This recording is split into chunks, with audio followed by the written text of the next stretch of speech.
Olá, hoje a gente vai mergulhar na jornada fascinante de John Stuart Mill. Pensa num filósofo que foi literalmente moldado para ser o herdeiro de uma grande teoria, o utilitarismo, mas que, de repente, uma crise pessoal fez ele questionar absolutamente tudo que aprendeu. Essa é a história do choque entre a lógica pura e o caos das emoções humanas. Para a gente entender essa transformação, nosso caminho vai ser esse. Vamos começar com a formação dele como um jovem prodígio, passar por um debate que marcou sua juventude, ver a crise que virou o jogo e aí sim chegar na sua visão madura e no seu legado como um grande reformador. Então, vamos lá. A história do Mill começa com uma educação que foi sinceramente fora da curva, quase um experimento. Ele não foi apenas ensinado, ele foi forjado pelas mentes mais brilhantes da sua época. Imagina só a cena. Desde pequeno, a educação dele foi direto na fonte. O pai, James Mill, era o professor particular. E ele tinha passe livre na biblioteca de ninguém menos que Jeremy Bentham, o pai do utilitarismo. Com 13 anos, ele já estava devorando a economia complexa de David Ricardo. Aos 17, ele não só estudava filosofia, como fundou o próprio clube para debater o assunto. Era uma mente afiadíssima, pronta para ser testada no mundo real. E com essa bagagem toda, não demorou muito para ele entrar de cabeça na sua primeira grande batalha intelectual: defender as ideias que ele aprendeu desde o berço contra uma força que estava crescendo e desafiando tudo: o socialismo. O ano era 1825 e um Mill, ainda bem jovem, cheio de convicção, foi para cima dos seguidores de Robert Owen, os Owenitas. A ideia deles era simples: a competição de mercado era a grande vilã, a causa dos problemas sociais, como os salários baixos. Mill, como utilitarista de carteirinha, não podia ouvir aquilo e ficar quieto. E os argumentos que ele usou são um retrato perfeito da sua formação. Para ele, o problema dos salários baixos não era a competição, mas sim gente demais para pouca vaga. Ele também levantou uma questão crucial. Num sistema cooperativo, sem o incentivo do ganho pessoal, quem é que ia se esforçar de verdade? A tendência, segundo ele, seria cada um fazer o mínimo possível. A solução, na cabeça dele, não era acabar com a competição, mas sim investir pesado em educação e em leis mais justas. E essa citação aqui, olha, ela resume tudo. Bem na linha de Adam Smith, Mill via um interesse próprio como o motor da sociedade, o grande dínamo que faz tudo gerar. Para ele, tentar eliminar isso seria um erro gigantesco. Só que a vida, né, ela tem um jeito de bagunçar os nossos planos. Logo depois de defender suas ideias com tanta paixão, o jovem filósofo, tão certo da sua lógica, caiu num buraco. Uma crise profunda que iria virar o mundo dele de cabeça para baixo.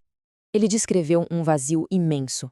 A pergunta que o assombrava era: se tudo que eu luto para mudar no mundo acontecesse amanhã, isso me traria alguma alegria?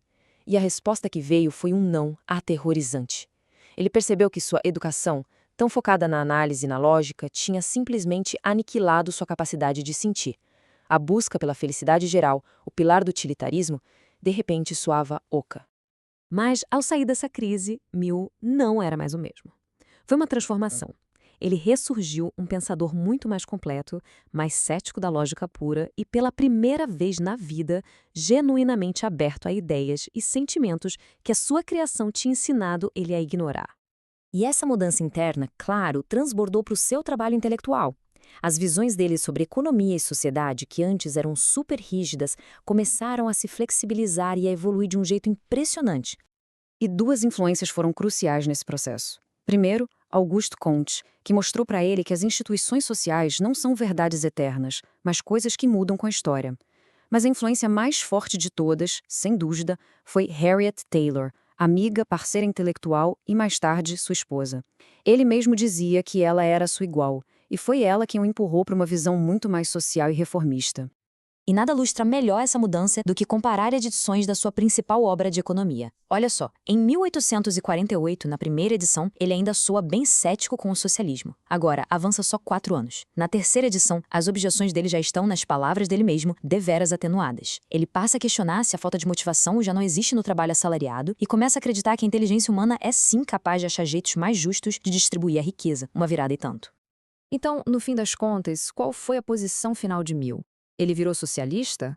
Não exatamente. Ele construiu uma perspectiva muito particular que o coloca num lugar especial, nem de um lado nem do outro, mas como um grande reformador. O Mill Maduro se tornou um crítico ferrenho das injustiças do capitalismo da sua época, mas ele não pregava a revolução. A aposta dele era no aperfeiçoamento gradual. Ele acreditava que o sistema poderia sim ser melhorado por dentro, com reformas, com mais educação e com mais autonomia para os trabalhadores. Porque, acima de qualquer coisa, Mill era um defensor apaixonado da liberdade individual. Na sua obra-prima, Sobre a Liberdade, ele fez um alerta seríssimo sobre o perigo da tirania da maioria, aquele momento em que a opinião geral esmaga quem pensa diferente. E para ele, esse risco seria ainda maior num sistema comunista, onde o controle do coletivo sobre a vida de cada um poderia ser total. E essa frase aqui, de um dos seus últimos escritos, encapsula perfeitamente esse otimismo reformista dele. Ele olhava para o mundo, via os problemas imensos, mas enxergava também uma tendência de melhora. Para ele, o caminho era acelerar esse progresso e não quebrar tudo para começar do zero. E essa jornada do John Stuart Mill, de defensor quase cego do capitalismo a um dos seus críticos mais inteligentes e reformistas, nos deixa com uma pergunta que continua super relevante hoje. Diante das falhas de um sistema, o caminho é sempre tentar consertá-lo por dentro ou chega um ponto em que a única saída é pensar em substituí-lo? Uma questão que, sem dúvida, continua no centro dos nossos maiores debates.